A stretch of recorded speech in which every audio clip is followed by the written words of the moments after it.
D'abord, pourquoi on tient à faire ce direct? Pourquoi je tiens à parler de ça? Parce qu'on a reçu beaucoup de messages comme quoi il ne faut pas parler. Pourquoi tu veux parler de ça? Tu vas créer des problèmes. Beaucoup, vraiment, tout le monde a dit ce qu'il pouvait dire. Mais moi, je trouve que le danger même, c'est de ne pas en parler.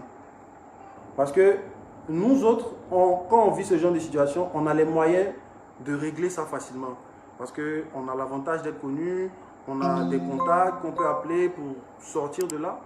Mais ceux, par exemple, des Ivoiriens, je parle plus du cas Côte d'Ivoire, Sénégal, la relation entre les Ivoiriens et les Sénégalais.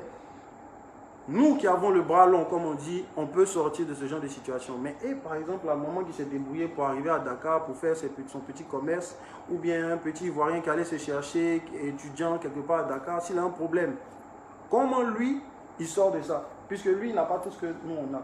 Donc je pense que quand ça nous arrive, si ça arrivait à une personne publique comme nous, on peut dire qu'on a le devoir de dénoncer ça. Et c'est ça aussi un artiste, c'est ça aussi le rôle d'un artiste. Bref, c'est pour un peu introduire le pourquoi de... Et on va commencer, je vais commencer par expliquer.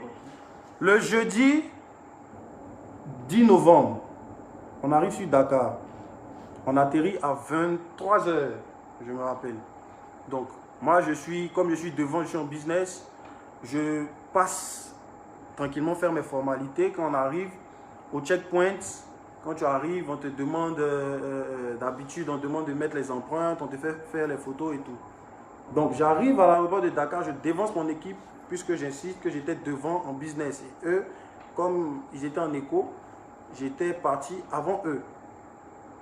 Le monsieur qui me reçoit, il me demande l'hôtel à laquelle je vais être. Donc je lui dis que je ne connais pas parce que d'habitude, j'ai l'habitude de voyager dans tous les pays où je suis parti. On ne m'a jamais demandé, vraiment insisté pour que je donne l'hôtel. Parce que ce n'est pas moi qui ai discuté du contrat et tout, donc je ne sais pas. Donc j'ai dit, monsieur, vraiment, je ne sais pas. Il m'a dit, mets-toi sur le côté.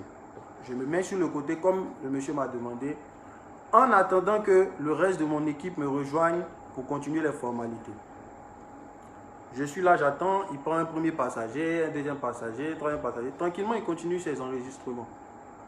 À un moment donné, le monsieur me dit, il se lève un coup, hé monsieur, quittez là.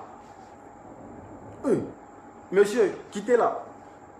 Étonné dans ma position, puisque c'est toi-même qui m'a dit de me mettre sur le côté où je suis. Donc là encore, tu te lèves, tu me dis, hé monsieur, quittez là. Donc je suis étonné, je lui demande, mais monsieur, vous avez un problème avec moi? Je n'ai pas fini la phrase. Le monsieur sort de sa cabine, il vient, il me pousse. Il me pousse devant tout le monde. J'étais tellement choqué, j'ai rien dit, j'ai baissé la tête. C'est les gens qui étaient là en train de faire leur check. Bon, je prie aussi peut-être que ceux qui étaient présents aient la force aussi de venir témoigner pour essayer aussi d'éclairer les personnes qui n'étaient pas là. Mais bon, ça, c'est pas grave. Donc, c'est eux qui disent que, ah, mais monsieur, c'est un artiste et tout, on n'a pas le droit de le pousser, tout ça, machin. Le monsieur retourne en cabine. Je ne l'ai pas insulté. Je ne lui ai plus adressé la parole. Quand il m'a poussé, je ne l'ai pas poussé. Tout ce que j'ai fait, j'ai baissé la tête en attendant que mon équipe arrive parce que c'était la honte. Mais vous connaissez, on est dans un endroit public, on te pousse comme ça, c'est bizarre. Donc, j'attends mon manager. Donc, quand j'ai vu mes managers, mon vieux père Rodrigue, dès que je l'ai vu, parce que lui, il faisait la queue là où on fait pour la classe éco. Donc moi, j'étais vers en business pour ceux qui avaient le biais business. Donc, il vient à mon niveau, je l'informe, je dis, ah, mon vieux, voilà ce qui s'est passé, voilà ce qui s'est passé. Il me dit, ok, il approche le monsieur, il lui demande, mais monsieur, qu'est-ce qui s'est passé? Puis vous avez poussé KS. Et l'artiste, je ne sais pas ce que Dieu a dit, mon Dieu. Donc, le monsieur lui dit, il faut aller lui demander, va demander à ton frère. Il ne lui a pas demandé d'explication, il ne lui a rien dit. Il dit, il faut aller lui demander là-bas. On n'a plus affaire au monsieur. Vu que c'est le chef de mission, il est allé voir, essayer de toucher le responsable de la sécurité. Donc c'est là où, mon vieux, je pense que tu es parti vers un autre policier pour essayer d'expliquer. Je pense qu'il est en train d'expliquer. Quand on le refoulait, en fait, c'est comme si, c'est qui disait là même là. ça n'avait pas de sens. Genre, quelque part on t'a poussé, et puis bon, on a poussé, donc on a alerté l'aéroport parce que toi on t'a poussé, ou bien toi on a poussé ton artiste, tout ça, tout ça. Donc moi après je viens, je dis, mais monsieur, on m'a réellement poussé. Si vous voulez, vous pouvez voir les caméras de l'aéroport, le monsieur m'a poussé. Il nous dit clairement que c'est lui qui décide si on doit regarder. Tu te rappelles, non? Que c'est lui qui décide. Tant que lui n'est pas donné son OK, on ne peut pas regarder des vidéos d'aéroport. Je dis, oh, mais monsieur, ça c'est pas normal. Bon, on vient vous signaler qu'il y a quelqu'un qui a été poussé. Moi, pour moi-même, c'est... Je dis, c'est quand même un service même qu'on vous rend. Peut-être même vous n'êtes pas au courant. C'est comme tu arrives dans un restaurant, tu demandes au serveur la nourriture cuite à quelle heure, et le serveur te dit, je ne suis pas cuisiné, monsieur, et puis qui devant toi. Et toi, tu vas voir le responsable pour dénoncer que, ah, voilà comment le serveur m'a parlé. Moi, pour moi, je suis en train de rendre service même à l'aéroport parce que ce n'est pas concevable qu'un aéroport international, on puisse pousser un client, un passager. Ce n'est pas normal. Même, ce n'est même pas côté KS même, c'est côté passager. Passager qui est venu, qui a fait l'effort d'être en business pour un minimum de respect, monsieur. Donc, en étant en train de parler, il y a un autre agent qui est venu, qui a demandé mon passeport. Il est en civil. Naturellement, l'équipe a dit, aïe, pourquoi vous voulez vous demander le passeport de l'artiste? Ah non, c'est là les autres sont sortis de leur box parce que quand on a commencé à parler, il n'y avait plus de passagers vers nous. Et tous, ils avaient fini leur check-in, ils étaient au bagage. Donc, on était seuls là avec les policiers. Donc, c'est d'autres policiers qui ont dit, mais lui, c'est un policier. Donc, il te demande le passeport, c'est parce que c'est un policier. Il dit, mais non, en fait, comment vous savez que le policier, il est en civil? Donc, le policier dit, bon, quand vous voulez crier, on va crier, suivez-moi. Fâché, parce qu'on est fâché. On ne comprend pas, en fait, pourquoi on arrive là pour une situation qui devait se régler tellement facilement. Il nous dit, suivez-moi. Non, on le suit. Moi, lui et l'autre absent. On arrive devant le bureau. Le monsieur me demande d'entrer. Il me demande d'entrer. Il dit, monsieur, rentrez. C'est là où l'équipe dit, bon, on veut rentrer. Il me dit, non, mon seul. Il a dit, pas avec mon équipe. Moi seul, je rentre dans le bureau, au milieu de tous les policiers qui sont fâchés là, de rentrer. Naturellement, on a pris peur. L'équipe a pris peur. Non, monsieur, vous ne pouvez pas demander à l'artiste d'entrer lui seul dans le bureau. On est ensemble. S'il y a quelque chose à faire, on s'assoit ensemble. On est ensemble. Vous ne pouvez pas détacher notre artiste des trucs. On ne sait pas ce que vous allez lui faire. Bon, je pense que c'est normal, c'est un sentiment normal parce que déjà même depuis on est arrivé, comment vous vous comportez, on ne peut pas vous faire confiance. C'est à la police de rassurer. C'est à vous de nous parler d'une manière où on se sent en sécurité. Là, comme ça, quand vous allez nous dire entrez ou même faites quelque chose, on va faire sans réfléchir. Bref. Donc, j'ai senti que les esprits commençaient à s'échauffer. Donc, j'ai dit filmer. Parce que je sens qu'ils vont nous brutaliser. Et j'ai dit ça comme ça. Les policiers étaient là et tous. Ils me disent quoi? Vous filmez quoi? Ils vont commencer à brutaliser maintenant pour nous empêcher de filmer quoi que ce soit. Moi, j'avais mon téléphone. J'ai essayé de filmer. Donc, quand j'ai appuyé, mon téléphone est baissé là. Donc, c'est mes bagages que j'ai pu filmer puisqu'on est venu avec nos chariots. Donc, j'ai pu filmer mes bagages. Et automatiquement, je me suis dit que si je lève la caméra, les policiers peuvent voir que je les filme et là, ça ne sera pas bon. Donc, j'ai coupé ma vidéo. La vidéo a fait 2 ou 3 secondes. J'ai filmé que mes bagages. J'ai renoncé à l'idée de filmer. Et c'est comme ça que j'ai coupé la vidéo. Les policiers, juste après ça, sont venus m'attraper, me tirer. L'autre a pris mon bras, l'autre a pris mon pied, l'autre a pris... Ils ont bloqué mon équipe quelque part. C'est là qu'ils m'ont tiré pour me faire entrer dans le bureau de force. Parce que moi-même, je luttais. Et pour me faire entrer de force, c'est qui va te parler, c'est chaud. Donc, je rentre dans le bureau. Dès qu'ils me font asseoir sur le fauteuil, bam, le premier coup. Ici. Bam, le deuxième coup. Ici. Donc, je lève la tête, je suis choqué. Parce que pour moi, ils n'allaient pas oser. Donc, ils me tapent. Et je dis, mais monsieur, vous êtes en train de me taper. Là, il me tape encore. Là, il a voulu me lever. Il me fait asseoir. Il me tape encore. Donc, je suppose que c'est pour me calmer. Peut-être que c'est parce que aussi, j'étais trop euphorique. Donc là, je me calme. Ils ressortent, ils vont voir mon équipe. Mon équipe, donc ça parle derrière, tout ça, machin. J'entends les bruits, tout ça.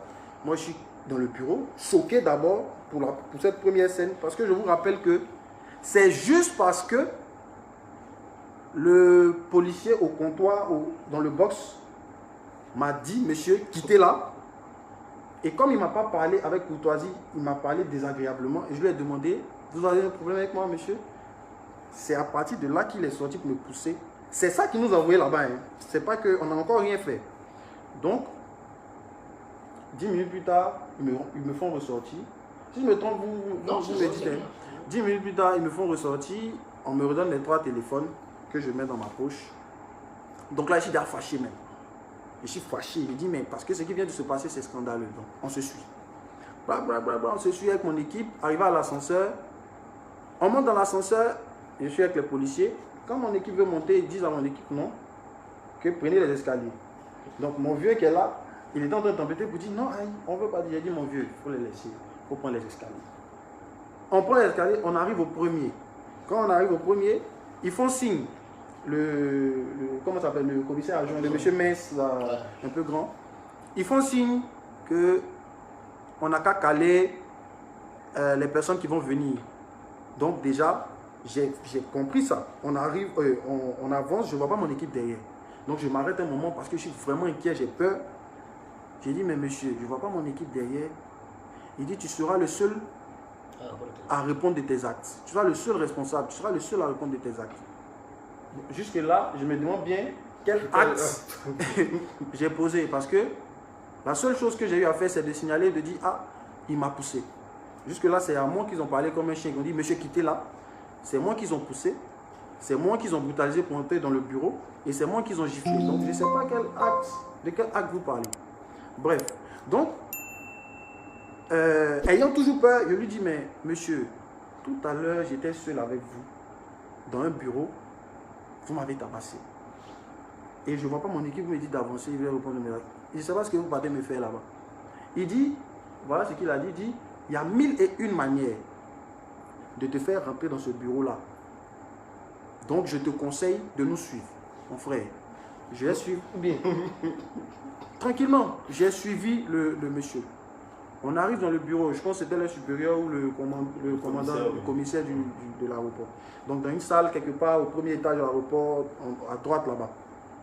On arrive, déjà, il y a beaucoup de policiers. Je suis le seul, je suis là face à un commissaire. Donc, il s'est levé.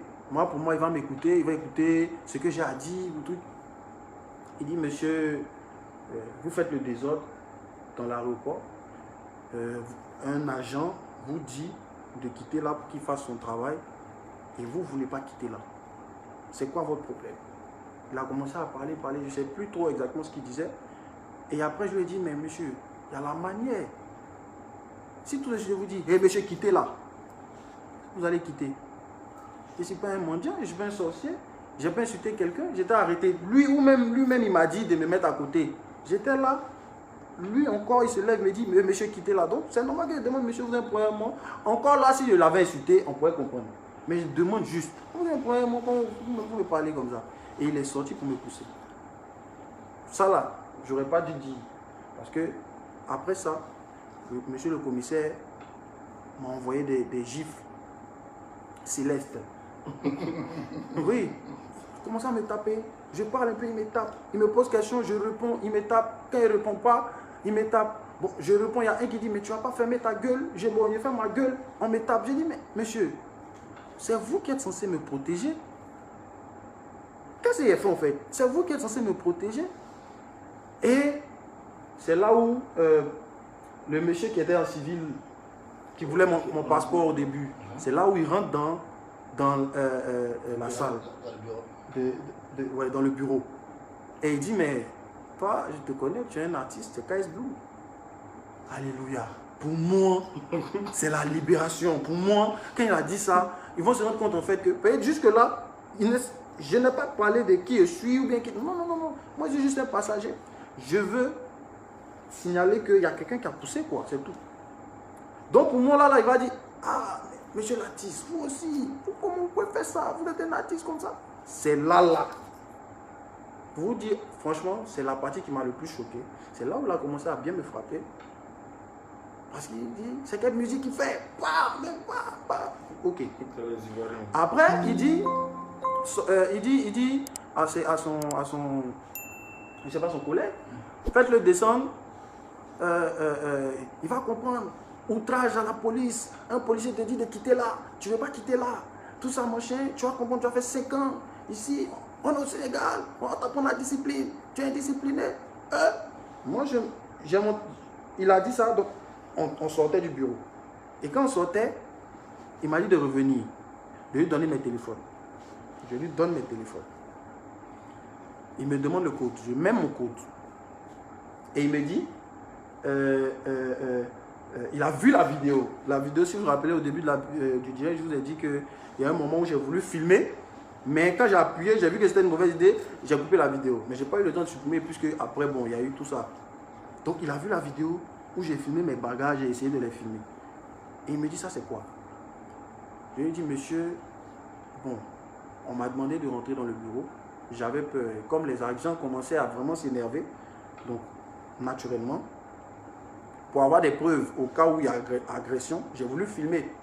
Par peur, pour me protéger, pour montrer une preuve que j'étais agressé. Vous avez osé filmer un agent en plein service. Bouh dans mon visage. Vous avez, j'ai dit monsieur, bouh dans mon visage. À un moment, je ne parlais plus, j'attrapais mon visage. Quand j'enlève, il me tape. Quand je lève, il me laisse. Quand j'enlève. Hey, donc, mais il n'y a pas eu de coup de poing. Il n'y a pas eu de coup de poing. Vraiment, il n'y a pas eu de coup de poing. C'était vraiment dans le visage, ici, sur la bouche, quelque part ici. Voilà. Mais je pense que c'est parce que quand même, j'ai coopéré. Si je m'étais joué les zélés, ça n'allait pas manquer de voir des gondos sur moi ou bien la lèvre pétée et tout. Bref. Donc quand il finit de dire ça, il dit à son collègue, faites-le descendre. Il n'a qu'à attendre. Le premier vol qui vient pour Abidjan, le remet dedans, le rapatrie, il va retourner dans son pays, il va comprendre. Donc, le monsieur avec qui je suis, on se suit. Et il lui fait comprendre que si je fais quelque chose de bizarre, leur donne l'autorisation de me casser la figure. Bon, les amis, mine de rien, je cherche encore là où peut-être j'ai dû faire quelque chose de travers. Je cherche, mais je ne vois pas. Si vous me dites ce que j'ai pu faire, ou peut-être quand on m'a dit quitte là, on m'a parlé comme un chien, je ne suis pas quitté, peut-être c'est ça mon péché, ou bien. Donc on descend, je revois mon staff. Bon, traumatisé, choqué, parce que je ris aujourd'hui, mais c'était traumatisant quand même. Je revois mon staff et mon manager m'approche, petit, c'est comment? Parce que ceux qui nous invitaient, ils sont venus avec les caméras, tout ça, donc ils ont voulu filmer parce qu'ils m'ont revu. Ah, qu'est-ce? Ils pensaient qu'ils revenaient vers eux. En temps, c'est maintenant par terre, me faire asseoir pour me faire attendre un avion pour me faire retourner dans mon pays. Donc, traumatisé, le manager vient vers moi, je ne réponds rien. Je n'ai même pas pu parler à quelqu'un, j'ai juste regardé avec un regard vraiment perdu. Donc, on est retourné au premier bureau, là où on était avant de monter chez le supérieur. On était devant le bureau, on m'a fait asseoir là. J'ai dit ok. On m'a pas parlé, je suis assis là. Des films, des filets. Quand un monsieur, l'artiste sénégalais, il s'appelle Guissé. Le frère Guissé, mon tonton, soit salué depuis ta position, que Dieu te bénisse. Vraiment, c'est Dieu qui t'a envoyé là, parce que... Donc, il vient vers moi et il me dit que oui, on lui a expliqué ce qui s'est passé, tout ça, et que lui, il est venu pour essayer de voir comment on va arranger, mais de me calmer. J'ai dit, ah, papa, moi, je suis dans le calme, je suis assis ici. Je suis assis, je sens déjà seulement les brûlures sur mon visage, mais sinon, je suis calme. Donc, il est monté. Il allait parler, moi j'attendais toujours. Quand il a fini, il est revenu et le monsieur, le commissaire mince, grand, noir, m'a demandé de rentrer dans le bureau. Donc j'entre dans le bureau et voilà le discours du commissaire qui me fait entrer. Il me dit, vous avez la chance. Parce que si ce monsieur n'était pas venu, je vous aurais déféré. Avec l'accent sénégalais, je crois. Je vous aurais déféré que, comment dire, vous êtes un artiste. Et est-ce que ça serait bien pour vous que demain dans les journaux, on dise l'artiste a été enfermé pour outrage à la police. Parce qu'il dit que moi, j'ai insulté les policiers, je suis venu dans l'aéroport, on a commencé à insulter tout le monde, insulter. Bon, peut-être, tu as tombé aussi sur la mauvaise personne pour dire ça, parce que moi je vais t'insulter comment?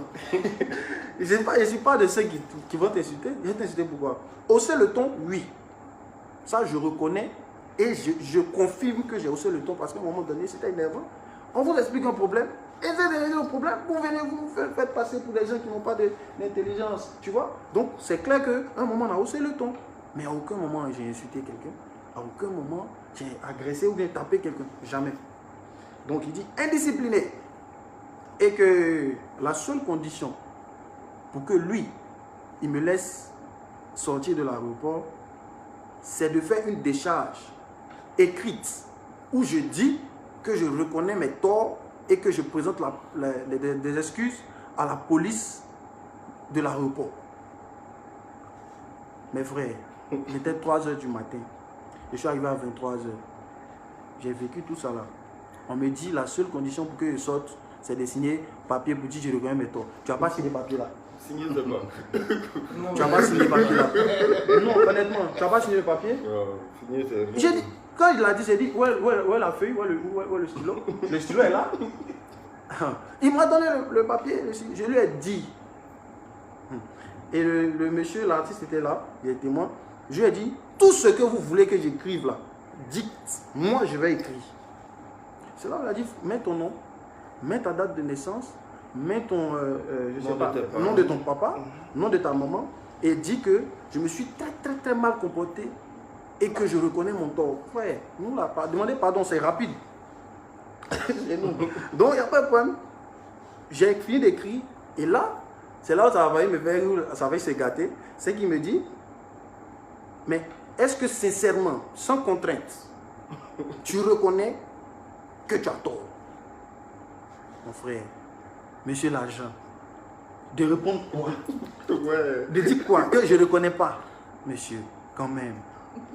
Donc, tellement j'étais fâché, je n'ai pas pu dire je reconnais mon tort. J'ai dit je reconnais mon tort d'une part. Il y a le d'une part qui est sorti derrière. Il dit comment? J'ai dit je reconnais mon tort d'une part. Bon, je ne sais pas pourquoi j'ai dit ça, mais je ne sais pas. Mais, ok. C'est là où j'ai fini de signer. Il m'a dit mets la date du jour. J'ai mis la date du jour. Et le monsieur qui m'a parlé mal là, et qui m'a poussé, et à cause de qui on m'a fait tout ça. Il était assis devant et il était là durant tout le processus. C'est-à-dire quand on m'a frappé en bas, il était là. Quand son supérieur m'a frappé en haut, il était là, il regardait. Il n'a pas dit un mot. Il me dit de présenter des excuses au monsieur. J'ai dit, monsieur, je vous présente mes excuses. Je suis désolé. Pardon. Il dit, ok. C'est là où nous ont fait sortir de l'aéroport. C'est là où j'ai revu mon équipe et tout. Donc, en vrai, voilà l'histoire de ce qui s'est passé au Sénégal. Moi, après, vraiment, sachant que une fois, il y a un truc qui s'est passé au Cameroun, on est venu parler de ça ici, et on voit ce que ça a créé. C'est mon deuxième direct. Moi, je ne fais jamais de direct ici. C'est mon deuxième direct. Le premier direct, c'est le Cameroun. Le deuxième direct, c'est pour l'affaire Sénégal. Vraiment, on aurait pu gérer ça doucement, continuer notre carrière doucement. Mais quand on a eu écho de ce qui se fait à l'aéroport, parce qu'après on a vu l'ambassade, on a entendu un peu les témoignages des gens en ville, on dit que c'est récurrent. On dit que c'est récurrent. Et même, petite précision, la dame de judo, il y a une délégation de judo Côte d'Ivoire qui venait d'arriver.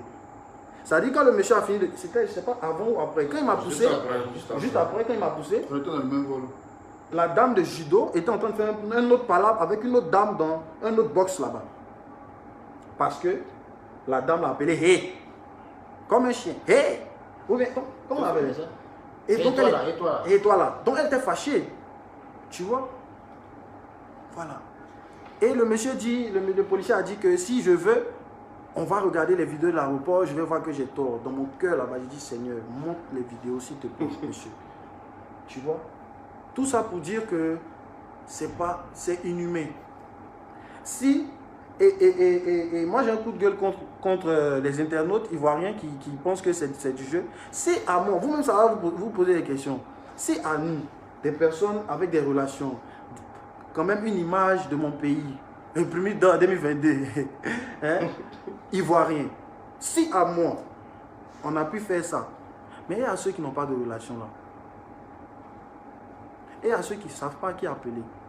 Bon, supposons même que le monsieur, l'artiste sénégalais n'était pas venu plaider.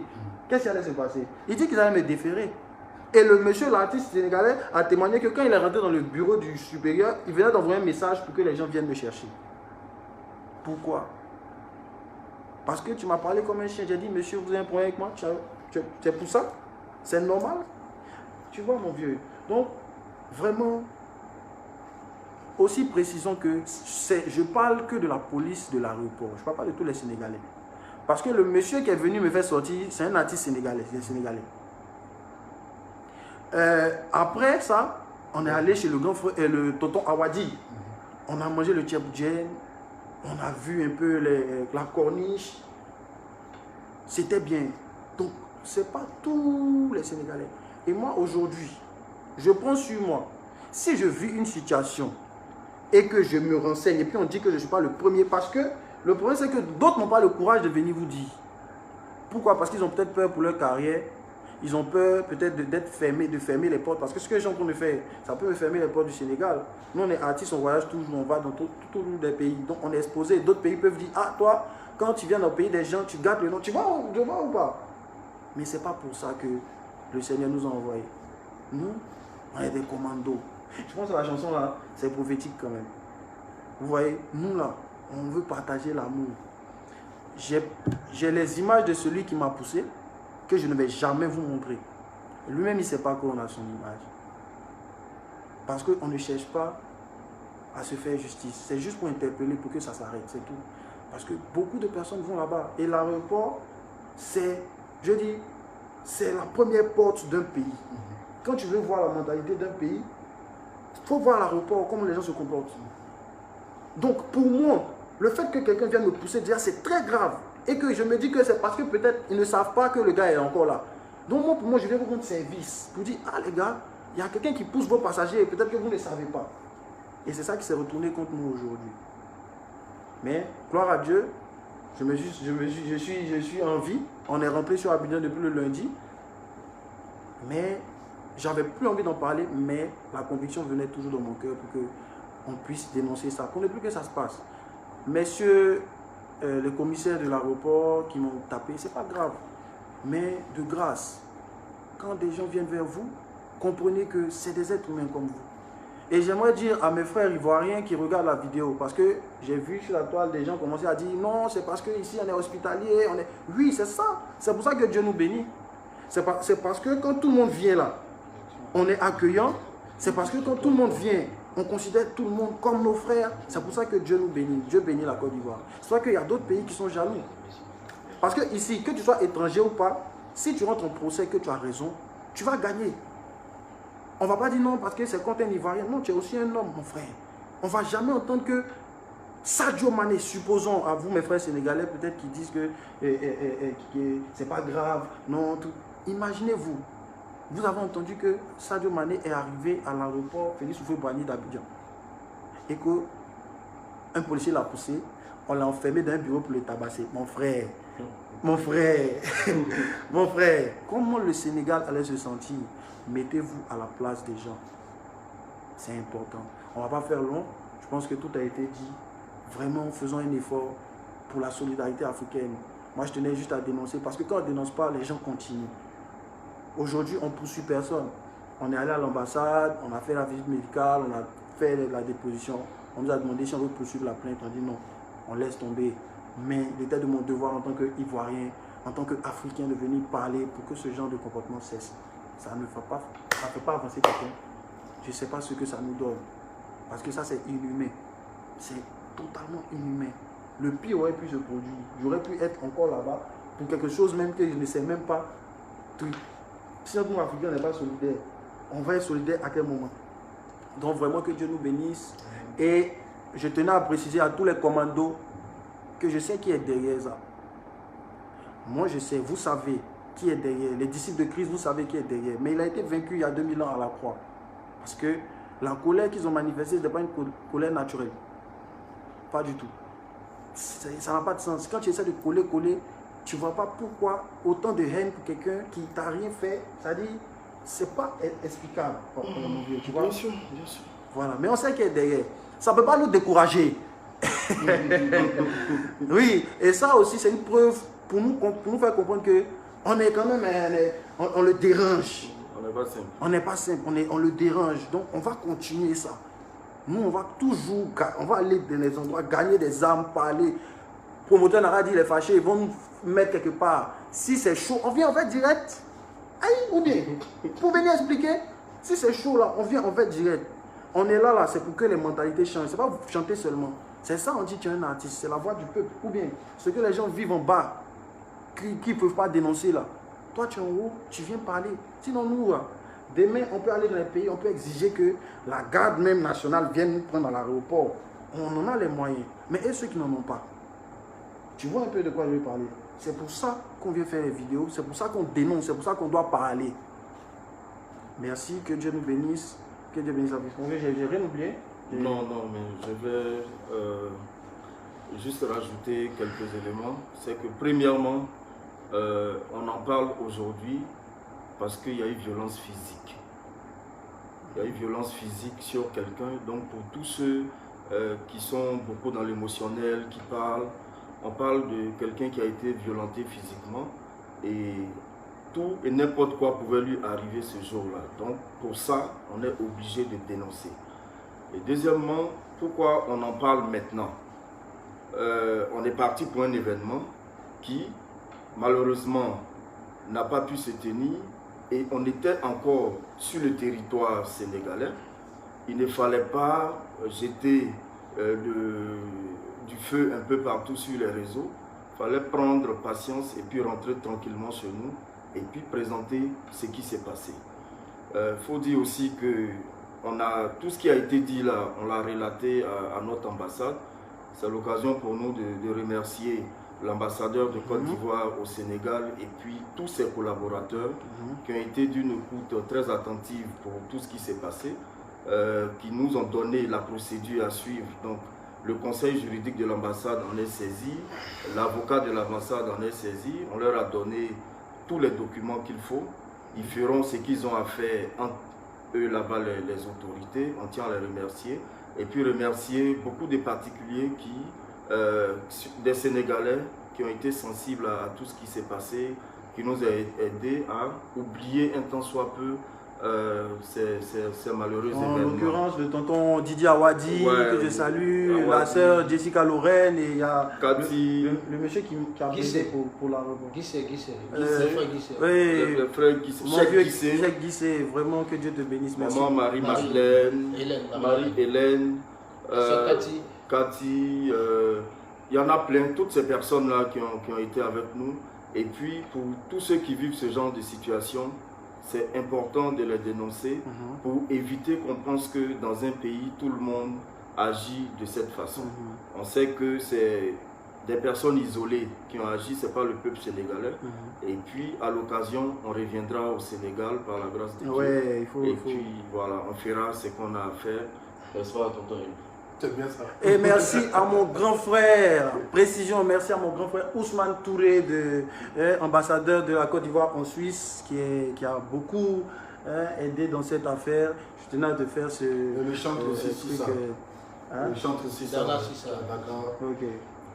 Là maintenant, salut tous nos petits camarades.